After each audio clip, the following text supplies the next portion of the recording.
بعد اتنی جو ایک ٹیکٹونک پلیٹس کی جو شفٹنگ ہو رہی ہے، نیٹو کی حیثیت بدل رہی ہے، WTO ورچولی نان ایگزسٹنٹ ہو گیا ہے، اور نیو ایلائز اینڈ ایکسز جو ہیں یہ چین، روس، ایران ایک طرف یہ آ رہا ہے، اور یہ ٹیرف وار جو چل رہی ہے پاکستان کے لیے کیا ہماری اس لارجر پکچر کے اندر ہماری کیا ترجیحات ہونی چاہیے؟ میں سمجھتا ہوں کہ اگلے 10 سال میں 5 مسلم مڈل پاورز ایمرج کریں گے انشاءاللہ۔ پاکستان، ٹرکی، ایران، سعودی عربیہ اور انڈونیشیا ہمارے اسٹریٹجک سپیس ہے۔ امریکی فوج افغانستان میں نہیں ہے۔ ہندوستان پہلی دفعہ دباؤ میں آیا ہے جنوبی ایشیا میں۔ بنگلہ دیش، سری لنکا، نیپال، مالدیوز ان کی اٹانومس سوچ ہو گئی ہے۔ ہندوستان کو اس طرح آشیرواد نہیں مل رہی امریکہ سے جو پہلے ملتی تھی۔ ایون انٹرنیشنل کمیونٹی اس کرائسس میں ایک ٹرننگ پوائنٹ ہو گیا ہے کہ ہندوستان کو وہ پذیرائی نہیں ملی جو وہ ایکسپیکٹ کر رہا تھا، جس کا وہ خیال تھا جو روایتی بیشنگ کرے گا automatically everybody will fall in line. یہ بہت بڑی تبدیلی آئی ہے، ان کو اب ہوش کے ناخن لینے پڑیں گے۔ اور پاکستان کی پوزیشن، حالانکہ حالات اتنے تھے، سارا کچھ تھا، اللہ کے فضل سے کیونکہ ہم حق پر ہیں، ہم سچ بات کر رہے ہیں، we are not involved in what happened in Pahalgam, تو اس حوالے سے ایک کوالٹیٹیو چینج آیا اور ایک بنیادی تبدیلی تو آ رہی ہے نا۔ دیکھیں جی، president Trump is presiding over a declining America and Prime Minister Modi is presiding over a divided and a declining India۔ India کے اس کے اندر اب جو کاسٹ کا اس نے سینسس کیا ہے، یہ آپ دیکھیں گے یہ گلے پڑ جائے گا، پینڈوراز باکس کھل جائے گا۔ Indian society is very deeply caste ridden. Minister Shehbaz Sharif کیا کر رہے ہیں اس سارے اس میں ان کا اوکیجنلی بیان آتا ہے، مگر وہ اس طرح کے ایکٹیو شاہ صاحب نہیں نظر آتے۔ اور جو آپ نے انٹرنیشنلی یہ سچویشن جو بتائی ہے اس کے اندر کوئکلی لاسٹ ہم اس کو سم اپ کر دیں کہ اس کے لیے ہمارے انٹیگریشن ہمارے لیے کتنا ہاؤس ان آرڈر امپورٹنٹ ہے، اور اس کے اندر PTI کو بھی بیچ میں انکارپوریٹ کرنا۔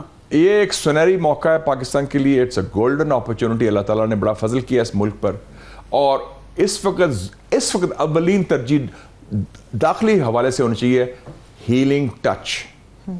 ہیلنگ ٹچ سے مراد ہے دست شفا، جس میں حزب اختلاف PTI نے بڑا اچھا کردار ادا کیا اس کرائسس میں۔ ایک باقاعدہ they have risen to the occasion، Hare issue per stand لیا ہے۔ عمران خان صاحب نے بڑا سٹرانگ سٹینڈ لیا ہے، وہ پرائم منسٹر تھے پلوامہ کے درمیان، انہوں نے اور ایئر چیف مارشل مجاہد انور خان نے وہ جو I would say کہ this was one of Pakistan's 3 finest hours ہوئے ہیں۔ جب نیوکلیر ٹیسٹ کیا اس کو میاں صاحب پرائم منسٹر تھے 98 میں، I was the chief spokesman and I was the first to advise him کہ میاں صاحب کڑا کے کٹ دیو، جو کٹ دیے تھے انہوں نے 98 میں۔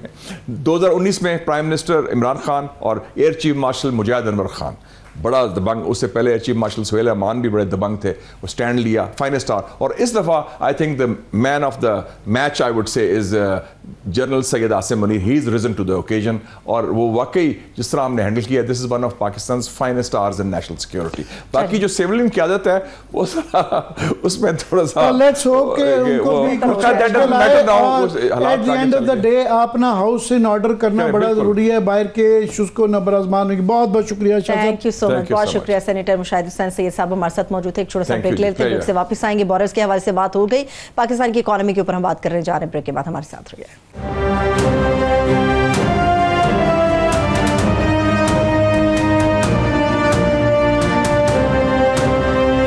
ایک مرتبہ پھر سے خوش آمدید کہیں گے ہم تمام دیکھنے والوں کو۔ پاکستان کی اکانومی سے ریلیٹڈ ہم گفتگو کرنے جا رہے ہیں، اور ماہر معیشت ڈاکٹر شاہد حسین صدیقی صاحب نے بھی جوائن کیا۔ ڈاکٹر صاحب آپ کے وقت کے لیے بہت شکریہ۔ ابھی سے کچھ دیر میں ڈاکٹر صاحب ہمارے ساتھ میں ہوں گے۔ عامر صاحب مجھے یہ بتائیے گا کہ سارا زور تو ہم نے پاکستان کی سیاست پہ لگا لیا ہے، سارا زور ہمارا بارڈرز کی طرف ہے، توجہ وہاں پر ہے، لیکن پاکستان کی اکانومی کے ساتھ کیا چل رہا ہے؟ پچھلے کئی دنوں سے ہمیں اس کے حوالے سے کوئی مثبت خبریں نہ سننے کو ملی ہے نہ دیکھنے کو ملی ہے۔ اب نیا جو بجٹ تیار ہونے جا رہا ہے اس کے حوالے سے کیا آپ کے پاس شنید ہے کہ کس قسم کا، کس نوعیت کا بجٹ؟ جی مجھے کوئی اچھی خبریں نہیں ہیں، جو اشارے آ رہے ہیں جب بجٹ آئے گا تب آئے گا، دیکھیں گے۔ مگر ابھی جو لیٹسٹ آئی ہے، آج ہمارے دوست شہباز رانا صاحب نے بھی اس پہ خبر کی ہوئی ہے، انہوں نے فائنانس منسٹر اورنگزیب صاحب سے بھی بات کی ہے، تو اس کو ڈینائل نہیں آیا۔ خبر یہ ہے کہ جو بجٹ اس دفعہ آ رہا ہے تو اس کے اندر پچھلے سال جو 13,000 ارب روپے کا جو اس کے اندر ٹیکسز کا ہدف تھا، اس کو بڑھا کے جو ٹیکس کا ٹارگٹ ہے وہ 14,000.3 ٹریلین،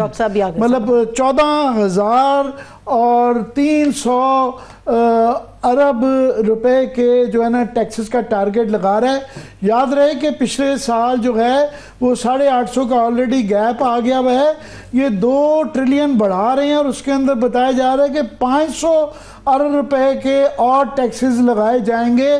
ڈاکٹر صاحب آپ نے شاید یہ میرا ابتدائیہ سن لیا ہوگا، کیا اس پہ کہیں گے اور کیا یہ صحیح فیصلہ ہوگا؟ بہت شکریہ آپ کا، آپ نے بالکل صحیح نشاندہی کی ہے۔ اصل میں جو مجھے سمجھ میں آیا ہے وہ یہ ہے کہ اس وقت حکومت کی پالیسی یہ ہے کہ ہر قیمت پر IMF سے قرضے کی قسط مل جائے اور امریکہ کی آشیرواد رہے۔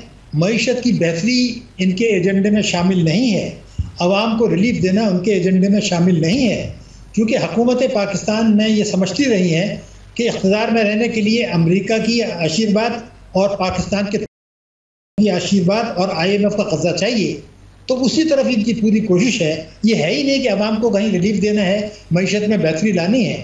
اب آپ جو ہے ٹیکس کی چونکہ آپ نے بات کی ہے تو میں ایک سوال پوچھنا چاہتا ہوں وزیر اعظم صاحب سے۔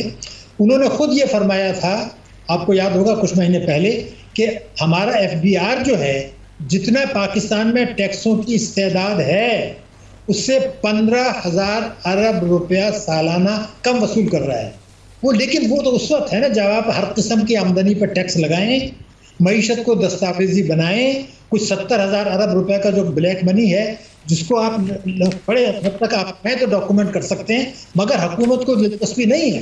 وہ کہتے ہیں جی ڈیجیٹلائزیشن کرنا ہے۔ میں ان سے پوچھنا چاہتا ہوں کہ جی پاکستان میں جو پراپرٹیز ہیں آپ کے پاس ڈیٹیل نہیں ہے، آپ کو کون سی ڈیجیٹلائزیشن چاہیے؟ اگر لوگوں کے پاس گاڑیاں ہیں، کاریں ہیں، تو کیا آپ کے پاس ڈیٹیل نہیں ہے؟ کیا بینکوں میں جو 32,000 ارب کے ڈپازٹ ہیں اس کی تفصیلات آپ کے پاس نہیں ہیں؟ کیا لوگوں نے بونڈز میں، انویسٹمنٹ بونڈ میں جو پیسے لگائے ہیں، قومی بجٹ میں لگائے ہیں؟ تو یہ ڈیجیٹلائزیشن کا ڈرامہ کر کے چیزوں کو آگے لے جا رہے ہیں۔ میں ان کو کہتا ہوں ملکی پاناماز جو ہیں جس کی ڈیٹیل ہم لوگ کے پاس ہیں، اگر وہ ان پر ہر قسم کی آمدنی پر ٹیکس لگا دیں تو میرا وزیر اعظم صاحب کہتے ہیں 15,000 ارب روپیہ کم ہے۔ ڈاکٹر صاحب آپ یہ کنسسٹنٹلی ہمارے ہر پروگرام میں تقریباً جو ہے یہ کہتے رہتے ہیں کہ یہ 15,000 ارب سے بھی زیادہ کا آپ 1 2 3 4 بتا دیتے ہیں کہ یہ ڈاکیومنٹس ہیں جو ان کے ریکارڈ میں موجود ہیں، اگر یہ چاہیں تو اوور رائڈ کر سکتے ہیں، مگر ایسا ہو نہیں رہا۔ ہر سال یہ دھمکیاں لگائی جاتی ہیں کہ اس دفعہ ان کو پکڑیں گے، مگر حقیقت یہ ہے کہ پچھلے سال بھی جو تھا انہوں نے سیلریڈ کلاس کا قیمہ نکال دیا کہ انکم ٹیکس کا جو ہے 10% سیلریڈ کلاس سے لے رہے ہیں۔ سرکاری ملازموں کی تو پھر بھی بڑھائی جاتی ہے، جو پرائیویٹ سیکٹر میں بیچارے ہمارے جیسے لوگ ہیں ان کو گردن دبا کے مروڑ کے 10% سیلریڈ کلاس سے لیتے ہیں، اور ٹریڈرز ان سے 0.6%، یہ آپ کو تو پتا ہے، یہ میں ناظرین کو بتا رہا ہوں، 0.6% یہ ٹریڈر سے پورے پاکستان کے لیا جاتا ہے، اور تنخواہ دار طبقے سے 10% جو قابو میں آیا ہوا ہے اس کی گردن مزید چھوڑتے ہیں۔ تو یہ جو آپ کہہ رہے ہیں 15,000 ارب